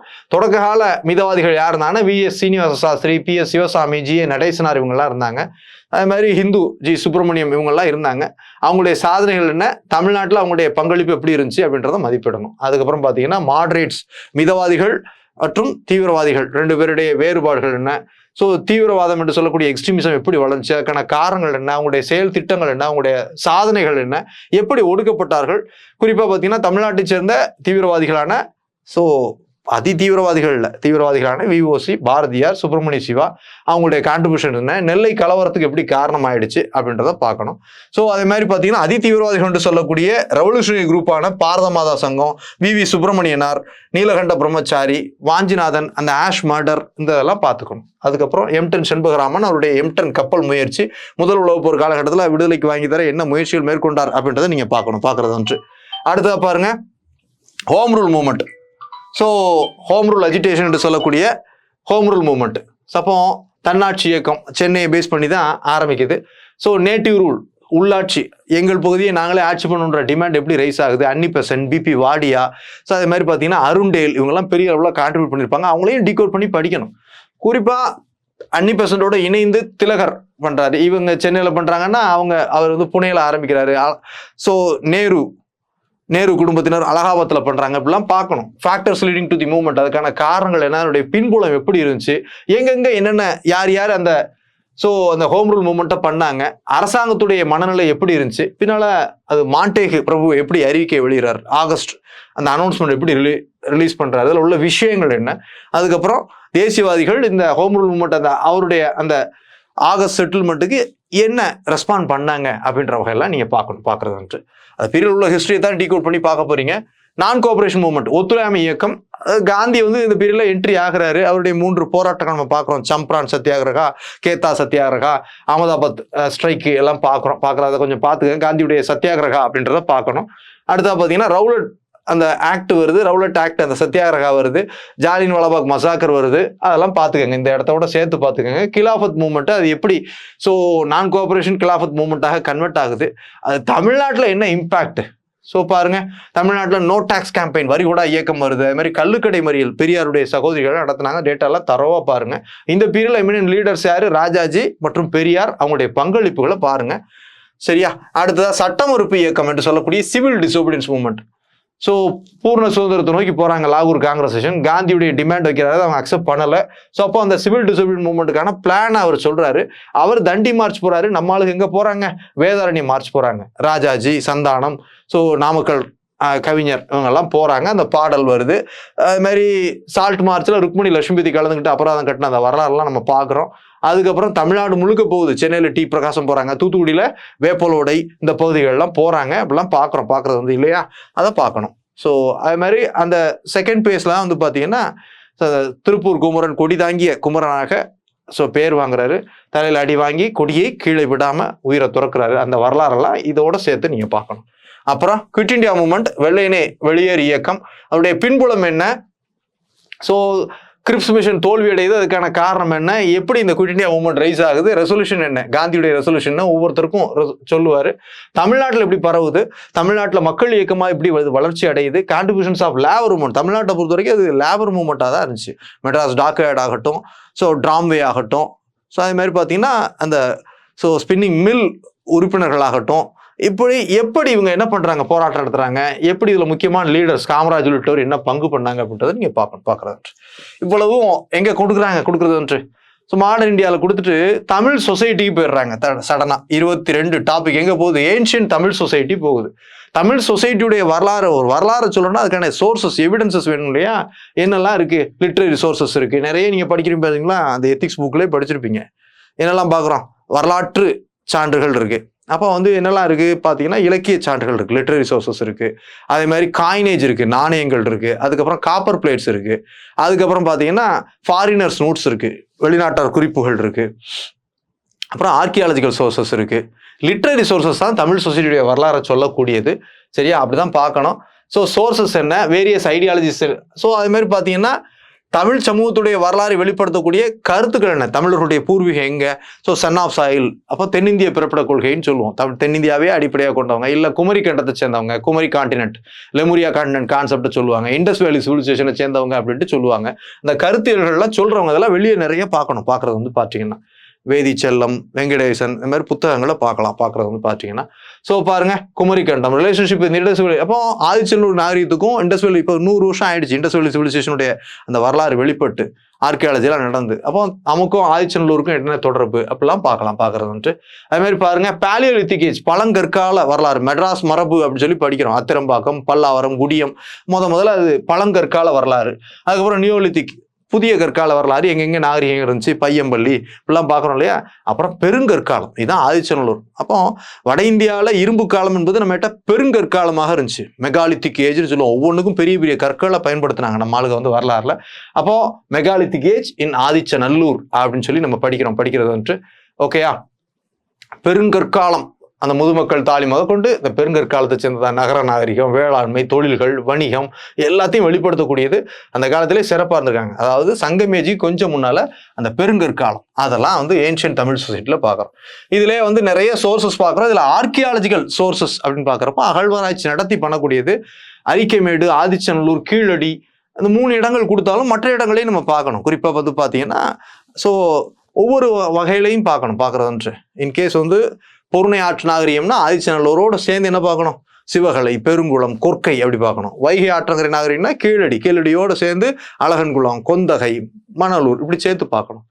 அடுத்து அரிக்கைமேடு தனியாக பார்த்துக்கலாம். இப்போ வைப்பாற்றங்கரை நாகரிகம், ஒவ்வொரு காலகட்டத்திலேயும் வாழ்ந்த வைப்பாற்றங்கரை நாகரிகம், வெம்பக்கோட்டை, விருதுநகர் மாவட்டம் வெம்பக்கோட்டையில் நிறைய எவிடன்ஸ் நம்ம பார்க்கறது வந்துட்டு. சரியா? ஸோ நிறைய எவிடன்ஸ் நம்ம பார்க்குறோம். ஸோ அப்போ இந்த இதை எப்படி பார்க்கணும் அப்படின்னு கேட்டிங்கன்னா, ஸோ எந்த மாவட்டத்தில் இருக்கு, எங்க இருக்கு, எந்த பீரியட்ல அங்கே அகழ்வாராய்ச்சி பண்ணாங்க, அது எந்த காலத்தை சேர்ந்த நாகரிகம், ஸோ மெகாலித்திக் ஏஜா அல்லது ஸோ நியோலித்திக் ஏஜா, பழங்கற்காலமா, புதிய கற்காலமா, அல்லது ஸோ சங்க காலத்தை சேர்ந்ததா, அப்படிலாம் பார்க்கணும் இல்லையா. அது மாதிரி முக்கிய அகழ்வாராய்ச்சியாளர்கள் யாரு, அது எந்த நாகரிகத்தை வெளிப்படுத்துது, அங்கே என்னென்ன கிடைக்கப்பட்டிருக்கு, ஒவ்வொன்றும் ஒன்றை சொல்லும். இப்போ கொற்கைன்னா அது துறைமுகம் இருந்ததற்கான சான்று கிடைக்குது, அரிக்கைமேடு துறைமுகம் இருந்ததற்கான சான்று இருக்குது, வெளிநாட்டு கிட்டங்கி கிடைக்குது. அப்போ ஆதிச்சநல்லூர் அப்படின்னு பார்த்தீங்கன்னா ஆதிச்சநல்லூர் நிறைய டைப்ஸ் ஆஃப் இண்டஸ்ட்ரீஸ்க்கான சோர்சஸ் கிடைச்சிருக்கு, முதுமக்கள் தாலி கிடைச்சிருக்கு இல்லையா. அப்போ முக்கியமான ஃபைண்டிங்ஸ் என்ன, அது எதை ரிவீல் பண்ணுது, கிடைச்சது வந்து நம்ம வெளிநாட்டு தொடர்பை சொல்லுதா, நம்ம நீர் மேலாண்மையை சொல்லுதா, என்ன கலாச்சாரத்தை வெளிப்படுத்துது, கல்வியில் நம்ம எப்படி இருந்தோன்ற வெளிப்படுத்துது, அந்த கான்டெக்ட்லாம் அதை யோசிக்கணும். அந்த வகையில் அதை ப்ரெசென்ட் பண்ண பார்க்கணும். அடுத்த பாருங்க, சங்க இலக்கியம், சங்கம் லிட்ரேச்சர். அப்போ சங்கம் லிட்ரேச்சர் அண்ட் அட்வென்ட் ஆஃப் சங்கம் ஏரான்னு அந்த டைட்டில் கொடுக்குறாங்க. பார்த்தீங்கன்னா என்ன சங்கம், 3 சங்கம், முதற் சங்கம், இடைச்சங்கம், கடைச்சங்கம்னு பார்க்குறோம். தென்மதுரை, கபாடபுரம், ஸோ மதுரை அப்படி சொல்லி பார்க்குறோம். அதுக்கான சான்றுகள் என்ன, எவிடன்ஸ் ஃபார் எக்ஸிஸ்டன்ஸ், சங்கம் இருந்தது உண்மை அப்படின்ட்டு சிலர் சொல்லுவாங்க. இதெல்லாம் வந்து மூவா சொல்லியிருப்பாரு. அது மாதிரி பார்த்தீங்கன்னா பாக்கியமேரி, அந்த பள்ளிகளில், அந்த கல்லூரிகளில், காலேஜ் ஃபர்ஸ்ட் இயரில் வந்து பார்த்தீங்கன்னா தமிழ் லிட்ரேச்சரை படிச்சிருப்போம், ஒரு போர்ஷனாக படிச்சிருப்போம். அதில் உள்ள சிலபஸ்லாம் கொடுத்துருப்பாங்க வந்து பார்த்தீங்கன்னா. அப்போ சங்கம் என்பது முற்றிலும் உண்மை அப்படின்ட்டு சிலர் சொல்லுவாங்க, சங்கம் என்பது பொய் அப்படின்ட்டு சிலர் சொல்லுவாங்க. இதில் பகுதி அளவு உண்மை மிகைப்படுத்தப்பட்டதுன்னு இன்னொரு டீம் சொல்லுவாங்க. அப்போ யார் என்ன சொன்னாங்க, முதற் சங்கம் எங்கே இருந்துச்சு, அதில் ஆதரித்த மன்னர்கள் யாரு, ஆதரித்த புலவர்கள் என்ன, முதல் சங்கத்தில் வெளியான இலக்கியங்கள் என்ன, 2ஆம் சங்கத்தில் தொல்காப்பியம் உள்ளிட்டவை என்ன ரிலீஸ் ஆச்சு, அது ஆதரித்தோர் யாரு, யார் தலைமை தாங்கன்னா, முக்கிய மன்னர்கள் யாரு, கபாடபுரம் எப்படி இருந்துச்சு அது சொல்லுவாங்க. அதுக்கப்புறம் கடைச்சங்கம் தான் மதுரை, அப்போ உள்ளதுதான் இப்போ உள்ள நம்ம கிடைக்கக்கூடிய சங்கம் ஏஜ். ஆனால் அதற்கு முன்னால முக்கியமான எவிடன்ஸ் என்னது, இடைச்சங்கத்தை சேர்ந்த தொல்காப்பியம் அப்படின்ட்டு சொல்றது உண்டு. அப்போ லிட்ரரி எவிடன்ஸ், சங்கம் இருந்ததை சொல்வதற்கான அந்த இலக்கிய ஆவணங்கள் என்ன இருந்துச்சு, செப்பேடுகள், இதெல்லாம் சங்கம் இருந்த வரலாறை சொல்லுது. தொல்காப்பியத்தில் என்னெல்லாம் சொல்றாங்க, தமிழுடைய ஒரு வகையில பண்பாட்டு களஞ்சியமாக தொல்காப்பியத்தை தான் சொல்றோம். அது கொஞ்சம் இடைச்சங்க காலத்தை சேர்ந்ததுனால சங்கம் தான். அவன் கடைச்சங்கம் காலத்தில் தோன்றிய அந்த 17 மேல்கணக்கு நூல்களான 8 தொகை மற்றும் 10 பாட்டு லிட்ரேச்சர்னு கொடுக்குறாங்க இல்லையா, அதை பார்க்கணும். அப்புறம் இந்த 5 திணை வாழ்க்கை முறை, அதை பார்த்துக்க வேண்டியதான். சேர சோழ பாண்டியர்கள், ஸோ சங்கம் ஏறான்னு போகிறோம் இல்லையா, சேர சோழ பாண்டியர்கள், குறுநில மன்னர்கள் இருக்காங்க இல்லையா, கடையேழு வள்ளல்கள், குறுநில மன்னர்கள். வாழ்க்கை முறை என்ன, பெண்களுடைய நிலை எப்படி இருந்துச்சு, அவங்களுடைய கலாச்சாரம் பண்பாடு எப்படி இருந்துச்சு, ஆர்ட் அண்ட் லிட்ரேச்சர் கலை இலக்கியம் எப்படி இருந்துச்சு, அவருடைய நம்பிக்கைகள் என்ன. அப்போ மூத்தோர் வழிபாடு, நீத்தார் வழிபாடுன்னு சொல்றோம். அப்புறம் சைவ மற்றும் வைணவ சமய நம்பிக்கைகள் எப்படி இருந்துச்சு, அவங்களுடைய வணிக தொடர்புகள் எப்படி இருந்துச்சு, சமூக பொருளாதார நிலை எப்படி இருந்துச்சு. தட் இஸ் முழுக்க நீங்க யூனிட் 8ல படிச்சது தான் அதாங்க கொடுக்குறாங்க. திருக்குறளை தனியாகவே அவங்களே டீகோட் பண்ணி கொடுத்துட்டாங்க. திருக்குறள் குறிப்பா பார்த்தீங்கன்னா அதோடைய தத்துவ பகுதிகள், குறிப்பா பார்த்தீங்கன்னா மனிதநேயம், ஹியூமனிட்டி, அது தொடர்பான தத்துவ பொருள் அண்ட் வே ஆஃப் லைஃப், வாழ்வியல் முறை தொடர்பான தத்துவ பகுதிகள் என்ன இருக்கு. அதுக்கப்புறம் திருக்குறளுடைய அந்த concept for betterment of humanity, so மனித அந்த வாழ்வியல் மேம்பாட்டுக்கான இது என்ன இருக்கு, லைஃப் பிரின்சிபிள்ஸ், சோசியல் பிரின்சிபிள்ஸ், அப்போ வாழ்க்கை நெறிமுறைகள் என்ன, சமூக நெறிமுறைகள் என்ன, அப்புறம் நிர்வாக நெறிமுறைகள், தட் இஸ் வந்து மேனேஜ்மெண்ட் பிரின்சிபிள்ஸ் எப்படி இருக்கு. அந்த டாபிக்களில் மட்டும் குறளை நம்ம பார்க்கணும். மெட்டீரியல் இதெல்லாம் நம்ம ஆளுங்க நல்லா போட்டிருக்காங்க, அதை கொஞ்சம் பாருங்க. அடுத்தா பாருங்க, கான்ட்ரிபியூஷன் ஆஃப் தமிழன்ஸ் இன் ஃப்ரீடம் மூவ்மெண்ட்னு கொடுத்துட்டாங்க. திரும்பவும் ஸோ ஹிஸ்ட்ரி ஆஃப் இங்கே வந்துட்டாங்க, மாடர்ன் எராக்கு வந்துட்டாங்க. ஸோ விடுதலை போராட்டத்தில் தமிழர்களுடைய பங்களிப்புனா ஒவ்வொருத்தரையும் பார்க்கணும். சரியா, யாரு, VO. Chidambaranar, Bharathiyar, VV. Subramania Iyer, Vanchinathan, Subramania Siva, so TSS. Rajan, Rajaji, Sathyamurthy, Kamaraj, Rukmini Lakshmipathi, NMR. Subbaraman, George Joseph, எல்லாத்தையும் பார்க்கணும். பார்க்கறது வந்து பார்த்தீங்கன்னா இதை தவிர மிஸ் ஆனவங்களையும் நீங்கள் பார்த்துக்கோங்க. சரியா, அடுத்த பாருங்க, லிட்ரரி பர்சனாலிட்டிஸ். அப்போ ஒரு வகையில் இது வந்து பத்திரிகை இலக்கியமா இருக்கலாம், கவிதைகளாக இருக்கலாம், நூல்களாக இருக்கலாம், எல்லாத்தையும் சேர்த்தே கொடுக்குறோம். Literary personalities and journalist. குறிப்பாக அதிலே பார்த்தீங்கன்னா அந்த 11th 12th அட்வான்ஸ் தமிழில் பார்த்தீங்கன்னா பாரதியாருடைய கருத்துப்படம்னே கொடுத்துருக்காங்க. அவர் வந்து கவிதைகள் மட்டும் இல்லை, ஒரு பத்திரிகையாளராகவும் பெரிய அளவில் கான்ட்ரிபியூட் பண்ணியிருக்காரு. அந்த கருத்துப்படம், பாரதியாருடைய கருத்துப்படம் என்னென்ன ரிலீஸ் ஆச்சுன்னு ஜேர்னலிஸ்ட்னு பார்த்தீங்கன்னா எக்கச்சக்க இருக்கு அந்த புக்கில், சிறப்பு தமிழ் புத்தகத்தில் இருக்கு. 12th 11th புக்குகளில் இருக்கு, பாருங்க. பாரதிதாசன் அவருடைய பங்களிப்பு, அது மாதிரி கவிமணி தேசிய விநாயகம் பிள்ளை, நாமக்கல் ராமலிங்கம் பிள்ளை, அவர் விஓசியே மெய்யறிவு மெய்யறம்லாம் எழுதியிருக்காரு. ஸோ விவேகபானு, இந்துநேசன்லாம் எழுதியிருக்காரு, பத்திரிகையாளராக இருந்திருக்காரு. சுப்பிரமணிய சிவா நம்ம பார்க்குறோம். ஸோ மாப்போ சிவஞானம், அவர் எழுத்து தமிழக விடுதலை போராட்ட வரலாறு அவர் எழுதியிருக்காரு. அவருடைய கான்ட்ரிபியூஷன் இந்த மாதிரி பார்க்குறது ஒன்று. அது மாதிரி வைமு கோதநாயகி அம்மாள் அவங்கெல்லாம் அங்கே லிட்ரரி ஜேர்னலிஸ்டாகவும் நீங்கள் பார்க்கலாம். விமன் ஆக்டிவிஸ்ட் அப்படின்னு பார்க்குறப்ப எக்கச்சக்கம் பேர் இருக்கிறாங்க. வேலுநாச்சியார்லேருந்து ஆரம்பிக்கலாம். ஆனால் இவங்க நேஷனல் மூவ்மெண்ட் வைஸ் கேட்குறாங்க அப்படின்னாலுமே நம்ம கொஞ்சம் ப்ரீ ஹிஸ்டாரிக்கலாக போகிறப்போ வேலுநாச்சியார், அவங்களுடைய அந்த குயிலி அம்மையார், ஸோ லேட்டர் ஸ்டேஜில் ரிஃபார்ம் ஆக்டிவிஸ்ட் அப்படின்னு சொன்னாலும் இவங்களும் பார்ஷியலாக அந்த விடுதலை போராட்டத்துக்கு கான்ட்ரிபியூட் பண்ணியிருக்காங்க. யார், முத்துலட்சுமி அம்மையார், மூவலூர் ராமாமிர்தம், கடலூர் அஞ்சலை அம்மாள், அம்புஜத்தம்மாள், திருவள்ளிக்கேணி அம்புஜத்தம்மாள், தில்லையாடி வள்ளியம்மை வந்து தென்னாப்பிரிக்காவில் கான்ட்ரிபியூட் பண்ணாலும் இங்கேயும் அவங்கள ஸ்கூல் புக்கில் கொடுத்துருக்காங்க, பார்த்துக்கோங்க. பத்மாசினி அம்மையார், வைமு கோதைநாயகி, பாருங்க பெரிய எழுத்தாளர், பண்டித அந்த அசலாம்பிகை அம்மையார், மஞ்சு பாஷினி, கிருஷ்ணம்மாள் ஜெகநாதன், ருக்மணி லட்சுமிபதி, நிறைய பேர் இருக்கிறாங்க. ஒவ்வொருத்தரையும் நீங்கள் விக்கிபீடியா சோர்ஸ் பார்த்தீங்கன்னாலே எல்லாத்தையும் கொடுத்துருவாங்க. இந்த கிருஷ்ணம்மாள் ஜெகநாதன்லாம் ஸோ ரொம்ப பெரிய கான்ட்ரிபியூட்டராக இருந்திருக்காங்க. ஸோ அவங்கெல்லாம் பாருங்க. அடுத்தா பாருங்க, டைப்ஸ் ஆஃப் ஸ்ட்ரகிள். அப்புறம் தியாக வரலாறு இருக்கு, பத்திரிகைகள் மூலம் பங்களிப்பு இருக்கு, இலக்கியம் மூலம் பங்களிப்பு இருக்கு, நாடகங்கள், திரைப்படங்கள் மூலமான பங்களிப்புகள் இருக்கு, தனிநபர் சத்தியாகிரக போராட்டங்கள் இருக்கு, இண்டிவிஜுவல் சத்தியாகிரக, குழு போராட்டங்கள் இருக்கு. ஸோ அது மாதிரி வரிகொடா இயக்கம் இருக்கு, கள்ளிக்கொடை மறியல் இருக்கு, தமிழகத்துக்கே உரித்தான நீல்சிறை எதிர்ப்பு போராட்டம் இருக்கு. இப்படி ஒவ்வொரு வகையான போராட்டங்களையும் நம்ம பார்க்கறது. அடுத்ததா ரெவல்யூஷனரி சாங்ஸ், புரட்சிகர பாடல்கள் அப்படின்னு பார்க்குறப்போ வள்ளலாரே வந்து ஸோ அடுத்து அந்த ராமலிங்க அடிகளாரே வந்து என்ன சொல்லியிருக்காரு, ஸோ ஆங்கிலேயர்களை எதிர்த்து பாடலாக பாடியிருக்காரு. அது மாதிரி ஐயா வைகுண்டர் காலத்திலே வெள்ளை பிசாசு, கருப்பு பிசாசுலாம் பாடியிருக்கிறாங்க. ஸோ பாருங்க, அது மாதிரி மனோன்மணியம் சுந்தரனார், அது மாதிரி கவிமணி தேசிய விநாயகம் பிள்ளை, அது மாதிரி பார்த்தீங்கன்னா ராமலிங்கம், சரியா, நாமக்கல் ராமலிங்கம், பாரதியார், பாரதிதாசன் பாடல்கள்லாம் அழகாக கொடுத்துருக்கோம். இதெல்லாம் வந்து பார்த்தீங்கன்னா அந்த டிஎன் தமிழ்நாடு வர்ச்சுவல் அகாடமி வெப்சைட்லேயே இருக்குது. அவங்களுடைய ஹிஸ்ட்ரி அந்த மெட்டீரியலே பார்த்தீங்கன்னா நிறைய சோர்சஸ் நீங்கள் எடுக்கலாம். சரியா, நான் ஓப்பனாகவே சொல்லிட்டேன், அதில் நிறைய சோர்சஸ் எடுக்கலாம்.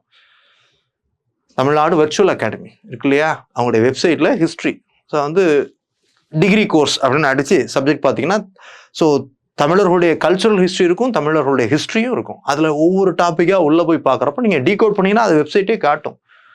சரியா, தமிழ்நாடு வர்ச்சுவல் அகாடமியோட வெப்சைட் பாருங்க, நிறைய இதெல்லாம் இருக்கு, பாடல்கள்லாம் இருக்கு, பாரதியார், பாரதிதாசன் இருக்கு, நிறைய டாபிக்கள் இதில் அதிலே கவர் ஆகுது. ஆஸ் இட் இஸ் நீங்கள் எடுக்கலாம், பாருங்க.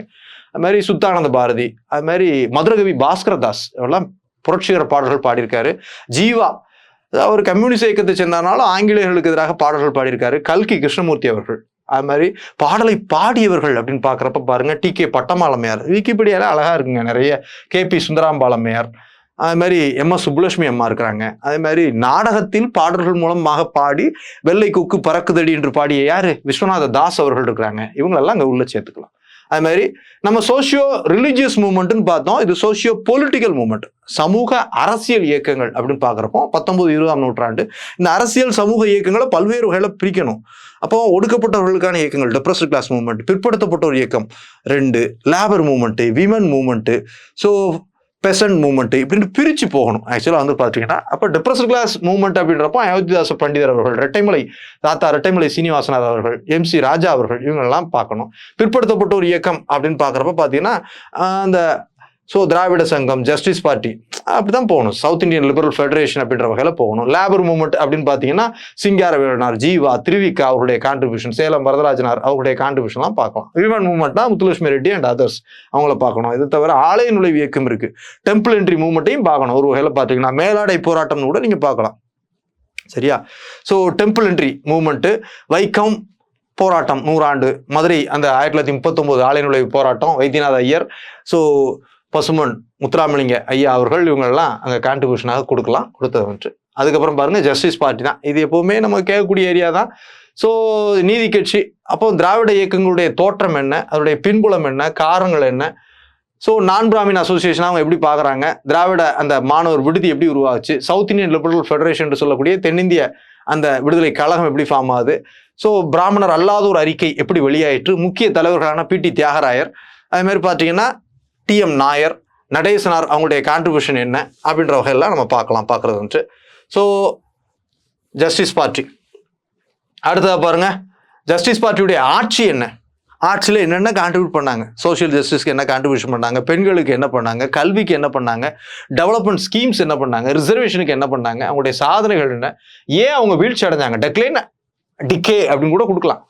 குரூப் 1 அப்படிதான் சிலபஸ் கொடுத்துருக்காங்க. Decline and end of justice party, எப்படி அது திராவிடர் கழகமாக கன்வெர்ட் ஆகுது, கடைசி நேரங்களில் அவங்களால ஏன் பெரிய அளவில் தேர்தலில் வெற்றி பெற முடியலை அப்படின்ற வகையெல்லாம் நம்ம பார்க்கலாம். அடுத்ததா டெவலப்மெண்ட் ஆஃப் ரேஷனலிசம் அப்படின்னு சொன்னாலே ஒரு வகையில் செல்ஃப் ரெஸ்பெக்ட் மூவ்மெண்ட் தான். பகுத்தறிவு எழுச்சி, அதனுடைய தோற்றம் என்ன, அதனுடைய கருத்துக்கள் என்ன, பெரியாருடைய அந்த சித்தாந்தங்கள் என்ன, செல்ஃப் ரெஸ்பெக்ட் மூவ்மெண்ட் எப்படி ஃபார்ம் பண்ணாங்க, அதனுடைய ஐடியாலஜிஸ் அண்ட் பாலிசிஸ் என்ன, மோரல் என்ன, அப்புறம் பங்களிப்பு என்ன, அச்சீவ்மெண்ட்ஸ் என்ன, சுயமரியாதை இயக்கம் எப்படி என்னென்ன சாதனைகளை பண்ணுச்சு, அது என்னென்ன மாநாடுகள், செங்கல்பட்டு மாநாடு உள்ளிட்ட என்னென்ன கான்ஃபரன்ஸ், விருதுநகர் மாநாடு, செங்கல்பட்டு மாநாடு தரவா பார்க்கணும். நெட்ல அழகா இருக்கு இதெல்லாம் வந்து பார்த்தீங்கன்னா. Self respect movement. அடுத்தது பாருங்க திராவிடன் மூவ்மெண்ட் அப்படின்னே சிலபஸ்ல கொடுக்குறாங்க. ஒரு வகையில் பார்ஷியலி ஜஸ்டிஸ் பார்ட்டி தான் அதனுடைய கண்டினியூட்டியை நம்ம பார்க்கணும். திராவிடன் ஐடியாலஜி எப்படி உருவாகுது தொடக்க காலத்துலேருந்து பார்க்குறப்ப பார்த்தீங்கன்னா ராபர்ட் கால்டுவெல். அப்போ திராவிடன் ஆரியன் அப்படின்ற கான்செப்ட் எப்படி ஃபார்ம் ஆகுது, திராவிடன் ஐடியாலஜி எப்படி உருவாக்குறாங்க, அதன் மூலமாக தமிழ் எப்படி ரிவைவ் ஆகுது, தமிழ் பப்ளிஷ் பிரிண்ட் எடிஷன் எப்படி டெவலப் ஆகுது, லேட்டர் ஸ்டேஜில் ஆதிராவிட மகாஜன சபா, திராவிடர் அந்த மேகசின் எப்படி வருது, திராவிட சங்கம், அப்புறம் சவுத் இந்தியன் லிபரல் ஃபெடரேஷனாக ஜஸ்டிஸ் பார்ட்டி எப்படி வருது, அது எப்படி திராவிடர் கழகமாக மாறுது, அதனுடைய கண்டினியூட்டியாக டிஎம்கே ஏடிஎம்கே கட்சிகள் எப்படி உருவாகுது, அவங்களுடைய முக்கிய திட்டங்கள் கொள்கைகள் என்ன. அப்போ சரியா anti Hindi agitation, Tamil development, upliftment of women. அப்போ இந்த கட்சியுடைய திராவிடன் ஐடியாலஜி அவங்களுடைய இதுனா என்னது, தமிழ் வளர்ச்சி, ஹிந்தி எதிர்ப்பு, பெண்கள் மேம்பாடு, சமூக நீதி மற்றும் இடஒதுக்கீடு, ஒடுக்கப்பட்டோர் மேம்பாடு, இதான கொள்கை. அப்போ வளர்ச்சி திட்டம், பொருளாதாரத்தில் மேம்பாடு, இது எல்லாம் உள்ளதுதான் திராவிடன் ஐடியாலஜி. அப்போ திராவிடன் ஐடியாலஜினா என்ன, சோசியல் ஜஸ்டிஸ்னா என்ன, திராவிடன் ஐடியாலஜி எப்படி சோசியல் ஜஸ்டிஸை என்ஷூர் பண்ணுது அப்படின்ற கான்டெக்ட்ல யோசிக்கலாம். அடுத்தா பார்த்தீங்கன்னா தனித்தமிழ் இயக்கம். உங்களுக்கு தெரிஞ்சதுதான் முழுக்க மறைமலை அடிகள் அவருடைய பங்களிப்பு. தொடக்க காலத்தில் வந்து திராவிடன் ஆரியன் அப்படின்னு ஐடியாலஜி போகிறப்போ வடமொழி இலக்கியம் சிறந்தது, சமஸ்கிருதம் சிறந்ததுன்னு இருந்துச்சு. அப்போ மணிப்பிரவாள நடை அப்படின்னு சொல்லுவாங்க. சமீபத்தில் வந்து பார்த்தீங்கன்னா ஆமாம் உவே சுவாமிநாத ஐயர் அவர்களுடைய எழுத்துக்களே பார்த்தீங்கன்னா மிக எளிமையாக தமிழில் இருந்திருக்கு. அதை கூட குறை சொல்லியிருக்காங்க. நீங்கள் ஏன் சான்ஸ்கிரிட் கலந்து கஷ்டமான வார்த்தைகளை பயன்படுத்தி எழுதலை, உங்களை அவ்வளோ எதிர்பார்த்தோம் அப்படின்ட்டு அவருக்கு அந்த எதிர்ப்புகள்லாம் இருந்திருக்கு. ஆனால் அப்போ அந்த மணிப்பிரவாள நடைன்னு என்ன பண்ணியிருக்காங்க, அப்போ திருமணம்னாலே விவாகம் அப்படின்னு எழுதுவாங்களாம். அப்படி எழுதுறது தான் சிறப்புன்னு இருந்திருக்கு, மணிப்பிரவாள நடை சேர்த்து எழுதுறது. ஆனால் அப்படி இல்லாமல் அப்படின்னா தமிழ் மறைவுக்கு காரணமாயிடும். ஏற்கனவே மலையாளம் அப்படி சமஸ்கிருதம் கலந்து அப்படி மறைஞ்சு போச்சு, முழுக்க மருவி போச்சு. சரியா? ஆனால் நம்ம வந்து வேர்ச்சொல் முதற்கொண்டு நம்ம தனித்து வச்சுக்கிட்டு இருக்கோம் அப்படின்ட்டு தான் தனி ஏன்னா தமிழ் இயக்கத்தை தொடங்குறாரு யாரு? மறைமலை அடிகள். பெயரே மாத்துறாரு. நம்ம பார்க்குறோம் இல்லையா? அவருடைய மகள் அவங்களும் பெரிய அளவில் கான்ட்ரிபியூட் பண்ணியிருக்காங்க. திருவிக்கா உள்ளிட்டோர், பரிதிமார் கலைஞர் இவங்களும் இந்த இதில் பெரிய அளவில் கான்ட்ரிபியூட் பண்ணியிருக்காங்க. அது எப்படி அந்த தமிழை பாதுகாப்பதற்கான பப்ளிஷ் பண்ணுறதுக்கான முயற்சிகள் எல்லாம் பண்ணியிருக்காங்க. பெயர் மாற்ற செயல்பாடுகள் என்ன பண்ணாங்க, மொழி கலப்பு இல்லாமல் பண்ணுறதுக்கு என்ன பண்ணாங்க, தனித்தமிழ் இயக்கம் என்னென்ன செயல்பாடுகள் மேற்கொண்டுச்சு, டிக்ஷனரி உள்ளிட்ட அந்த அகர முதலி உள்ளிட்டதை எப்படி பப்ளிஷ் பண்ணாங்க, இது எல்லாத்தையும் இந்த கான்டெக்ட்ல பார்க்கணும். So anti Hindi agitation, Hindi எதிர்ப்பு செயல்பாடுகள் என்ன அப்படின்றத இதில் பார்க்கணும். கடைசியா தமிழ் சொசைட்டியில் ரிஃபார்ம் பர்சனாலிட்டிஸ். அப்போ சீர்திருத்தவாதிகள் அப்படின்னாலே நம்ம ஒவ்வொரு காலகட்டத்தில் திரும்பவும் அவங்கள தான் டினோட் பண்ணுது. குறிப்பாக பார்த்தீங்கன்னா ஐயா வைகுண்டர், அது மாதிரி பார்த்தீங்கன்னா வள்ளலார், அயோத்திதாசர், இரட்டைமலை சீனிவாசனார், அப்புறம் தந்தை பெரியார் அவர்கள், அறிஞர் அண்ணா அவர்கள், இவங்களை தான் நீங்கள் திரும்ப திரும்ப ஃபோக்கஸ் பண்ணணும். ரிஃபார்ம் அப்படின்னா இந்த ரேஷனலிசம் அண்ட் ஐடியாலஜி அப்படின்றத தாண்டி வேற வகையில் பார்த்தீங்கன்னா வைத்தியநாத ஐயர் அவர்லாம் ஆலய நுழைவுக்கெல்லாம் முக்கிய முயற்சி பண்ணுறாரு. அதுமாதிரி பார்த்தீங்கன்னா சிங்காரவேலனார் இவங்களெல்லாம் இதில் நம்ம கூடுதலாக ஃபோக்கஸ் பண்ணி பார்க்கணும். அதுமாதிரி விமன் ரிஃபார்மர்ஸ் ஏற்கனவே நிறைய பார்த்துட்டோம். முத்துலட்சுமி ரெட்டி, அதுமாதிரி பார்த்தீங்கன்னா மூவலூர் ராமாமிர்த அம்மையார், தர்மாம்பாள் அம்மாள். இவங்களை எல்லாத்தையும் இந்த கான்டெக்ட்ல நம்ம ஏற்கனவே பார்த்ததால இங்கே நான் கொடுக்கல. ரிஃபார்ம் ஆக்டிவிட்டிஸ் அவங்களுடைய இவங்கெல்லாம் நிறைய பண்ணாங்க இல்லையா? சைல்டு மேரேஜை தடுக்கிறதுக்கு முயற்சி பண்ணாங்க, தேவதாசி முறை அபாலிஷனுக்கு பண்ணாங்க, கேஸ்ட் டிப்ரெஷன் நீக்க பாடுபட்டாங்க, பெண்களுக்காக பாடுபட்டாங்க அப்படின்ற வகையெல்லாம் இதை நம்ம பார்க்கலாம். நிறைய ஆல்ரெடி கவர் பண்ணதால் இதை நான் கொடுத்துட்டேன். அப்போ இங்கே என்னென்ன கான்டெக்ட்ல நீங்கள் பார்க்கணும் அப்படின்றத நான் உங்களுக்கு தெளிவுபடி கொடுத்துருக்கேன். இது ஒவ்வொரு டாப்பிக்கையும் சப் டாப்பிக்குகளாகவே தரோவாக அப்ரோச் பண்ணணும். சரியா? இது மாடர்ன் ஹிஸ்டரியை பொறுத்த வரைக்கும் பள்ளி புத்தகங்கள் தான் அடிப்படை. ஆனால் இதை தாண்டி ரெஃபரன்ஸ் புத்தகங்கள், தமிழ் சமுதாய வரலாறை சொல்லக்கூடியது, அதை பார்த்தீங்கன்னா வெப்சைட் நான் சொல்லிட்டேன், வெர்ச்சுவல் அகாடமி வெப்சைட்டு பார்த்தீங்கன்னா நிறைய இது எடுக்கலாம். இதை தவிர ரெஃபரன்ஸ் புத்தகங்கள் நிறைய இருக்குது. அல்லது அகாடமி சோர்சஸ் புத்தகங்கள் அதெல்லாம் கலெக்ட் பண்ணி கொடுக்குறாங்கன்றப்ப நீங்கள் அதை பேஸ் பண்ணியும் போகிறது இதில் அந்த கல்ச்சர் அப்படின்ற ஆஸ்பெக்ட்லாம் வெர்ச்சுவல் அகாடமி நோட்ஸ் பார்க்கலாம். அந்த மாதிரி அகழ்வாராய்ச்சி, ஆதிச்சநல்லூர், கீழடி, இதெல்லாம் பார்த்தீங்கன்னா வெப்சைட் விக்கிபீடியாவில் நல்லா இருக்குது. அது மாதிரி தமிழ் வளர்ச்சி மற்றும் அந்த அகழ்வாராய்ச்சி துறையுடைய பாலிசி நோட் எடுத்து பார்க்கலாம். மியூசியம்ஸ் உள்ளிட்ட இனிஷியேட்டிவ்ஸ் என்ன எடுத்திருக்காங்க அப்படின்றத கரண்ட் அஃபேர்ஸோடு சேர்ந்து நீங்கள் பார்க்குறதுன்ட்டு. சரியா? இது ஏற்கனவே உள்ள டாபிக், நீங்கள் ப்ரிலிம்ஸில் உள்ள டாப்பிக்குகளோட மேட்ச் ஆகுது இல்லையா? இப்போ ப்ரிலிம்ஸில் படித்ததெல்லாம் ஆல்ரெடி ஞாபகத்தில் இருக்கும். கூடுதலாக என்ன டேட்டா இதில் எடுக்க முடியுமோ அதை மட்டும் எடுத்துட்டு அதில் ஃபோக்கஸ் பண்ணுங்கள். புதிதாக சேர்ந்த டாப்பிக்குகளை மட்டும் நல்லா டீகோட் பண்ணி அதற்கான சோர்ஸஸை உறுதிப்படுத்திக்கங்க. சரியா? ஒவ்வொரு சிலபஸ் அடிப்படையில் பார்க்கணுன்றதை இன்சிஸ்ட் பண்ணுறதுக்காக தான் அந்த டீகோடிங் முயற்சி. அந்த யூனிட் 1ல் ஒவ்வொரு டாப்பிக்குகளையும் என்னென்ன கான்டெக்ட்ல பார்க்கணும் அப்படின்றத சொல்லிட்டேன். அப்போ தரோவாக இருக்கணும். இந்த ஃபேக்ட்ஸ் அண்ட் டேட்டாஸ் அந்த அடிப்படையிலையும் பார்க்கணும், கான்செப்ட் வைஸும் புரிஞ்சிக்கணும். இதுதான் முக்கியம். சில நேரங்களில் கான்செப்டை வச்சு நம்ம ஸ்கோர் வாங்கிட்டு போயிடலாம். 4 ஆப்ஷனை சூஸ் பண்ணுறப்போ அந்த புரிதலே உங்களுக்கு கை கொடுக்கும். சரியா? ஓகே, சிலபஸ் அடிப்படையில் படிங்க, அந்த டீகோடிங்கை கொஞ்சம் யூஸ் பண்ணிக்கோங்க. ஓகேயா? நம்பிக்கையாக படிக்கலாம். இதெல்லாம் ஃபுல் ஸ்கோர் வாங்கக்கூடிய போர்ஷன். தமிழ்நாடு கான்டெக்ட்ல படிக்கும், தமிழ் சமுதாயத்துடைய வரலாறை விரும்பி படிங்க. இதில் முழு மார்க் எடுக்க ட்ரை பண்ணுங்க. Okay, thank you. Suresh IAS academy, வெற்றியின் முகவரி.